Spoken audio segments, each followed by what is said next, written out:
Any views expressed in this film are those of the artists, recorded as part of the Future is Loading exhibition. Hi, I'm Rudy Loewe. I'm a visual artist and artist educator. My pronouns are they, them. I work with different kinds of topics like Black history, colonialism, gender, sexuality, and how these themes can be looked at through painting, drawing, and printmaking. I am a light-skinned Black mixed-race person with two long braids, glasses, a nose ring, uh, a cowrie shell necklace, and a little beanie hat. Hi, my name's Tobi, pronouns they, them. I'm an interdisciplinary artist. I work mostly with mediums around visual, in terms of like video and sound, in terms of poetry and singing, kind of incorporating harmonies into my work. A lot of my topics and themes revolve around healing, ancestral language, and just coming back to nature. So my description, image description, I am a dark-skinned Black femme with gold hair and a little tuft of a lock growing on the left side of my head. I'm wearing an abalone shell necklace. I have one earring in my right ear and two nose piercings, one in my septum and one in my actual nose, which is a circular ring, a spiral ring. And you have beautiful lipstick.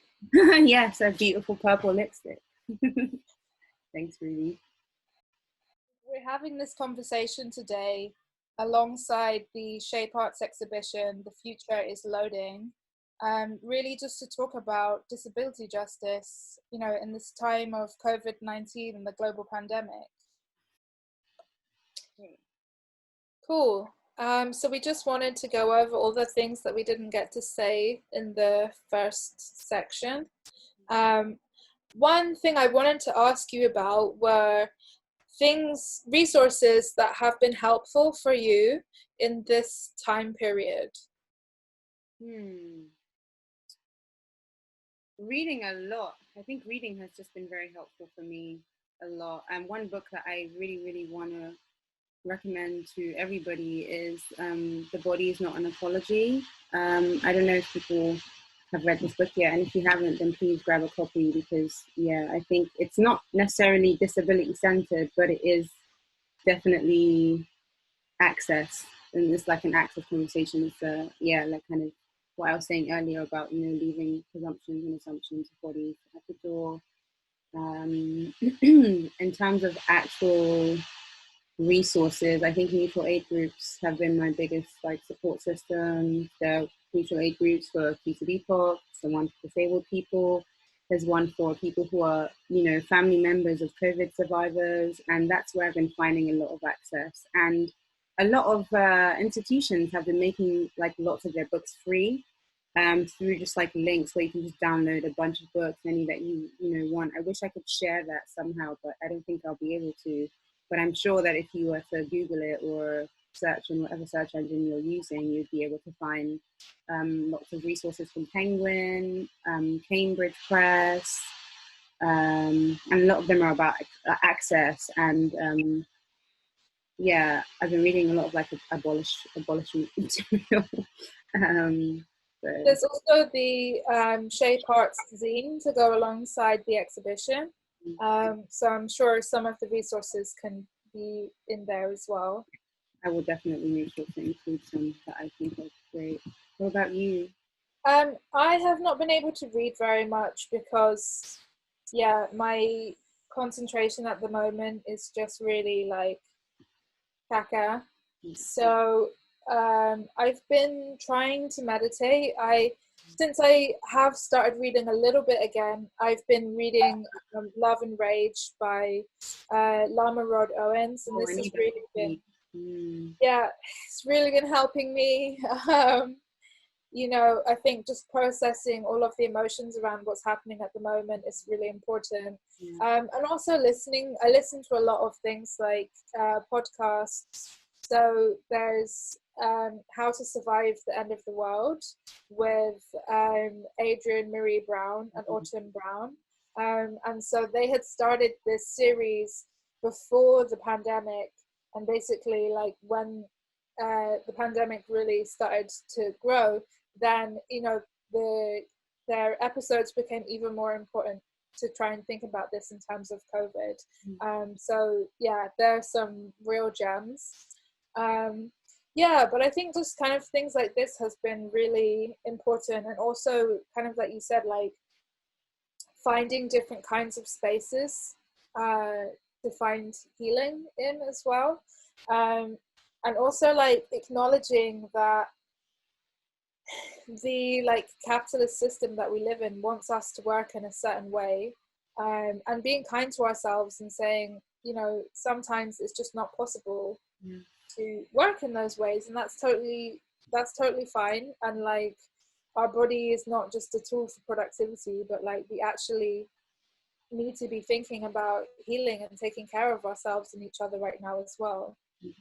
Yeah, I've been holding a lot of online meditation spaces for queer, Black and brown people, trying to make those like, semi-regular. And there's lots of different apps out there that just help with meditation. There's one called Liberate, which is purely Black and brown people, have just lots of meditative resources. And they have free meditations and talks on there as well. But I think it's also just being able to, I don't know, I feel kind of affirmed, by the fact that before lockdown, I was already quite isolated because a lot of my community is in London. I don't live in London, I live in Essex. But now being in lockdown, not feeling guilty for not being able to like see people who I care about, but then finding other ways to stay in contact, even though, I'm not really the best with my phone. I will still like schedule a time to make sure that I'm checking in with people, making sure they're okay, having group chats where we play games, which is sometimes a bit stressful. So I don't know if I'd recommend that, but just the access to the connection and knowing that, there are people who you can reach out to if you need support, and those people might even be strangers. There's this app called Dial Up, and it just connects you to random people around the world who are feeling lonely, who might just need a conversation. And that's been illuminating because, we do get stuck in the reality of our own little bubble. And sometimes it's good to be reminded that so many things are happening in places where we might not be, but that doesn't mean we shouldn't be thinking about these things and, holding ourselves in solidarity with people who, just have different experiences to us.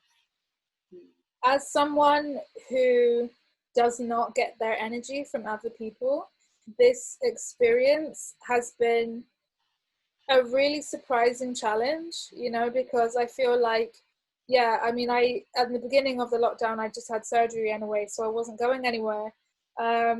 But I was also like really content in my home, just like, well, I'm happy being at home. This is fine.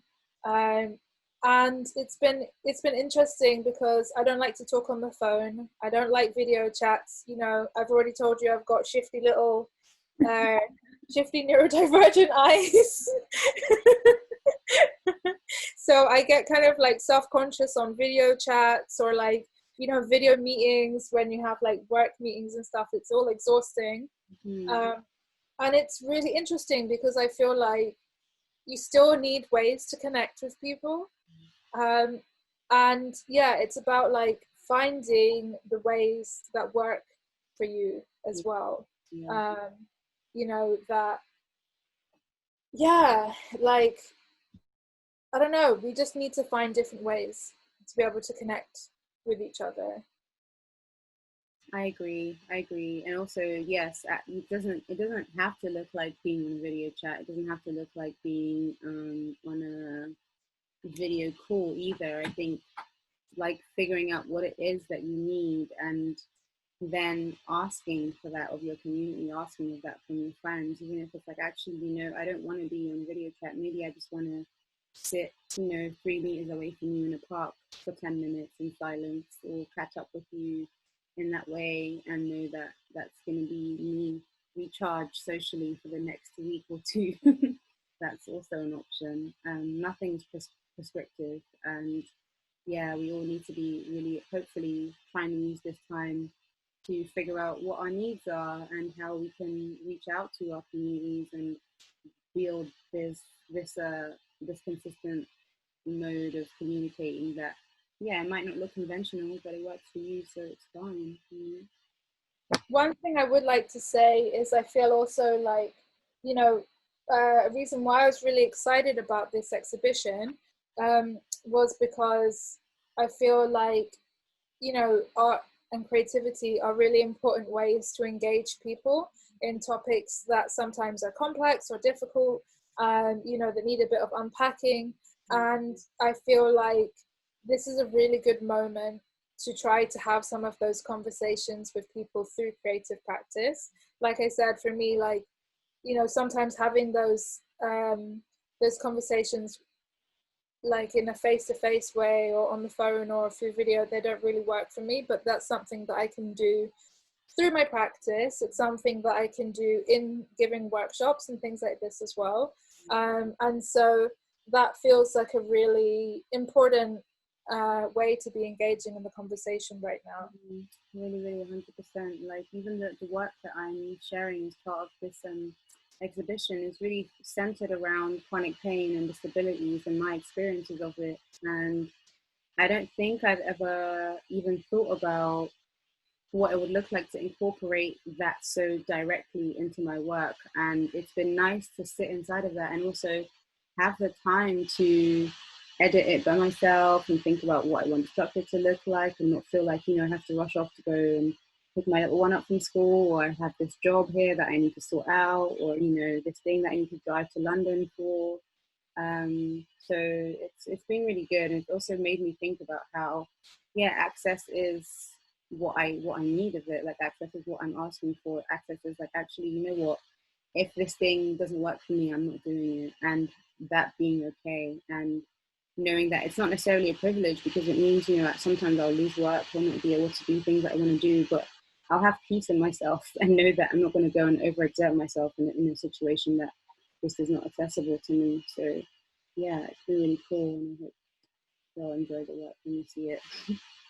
And ultimately, we don't want to work with people who are not willing to make those kind of adjustments or access needs anyway, Yeah, exactly. And that's the thing. It's just once that's a commute, like a continual thing, like it's like waves in the water. Once those waves like start being more far and wide reaching, and they realize, actually we can't book anyone for work because nobody's taking these jobs because they're not accessible, then there will be change, and that's what I mean also when I'm talking about like collective accountability, or like, communal building or sustainable work that is anti-capitalist.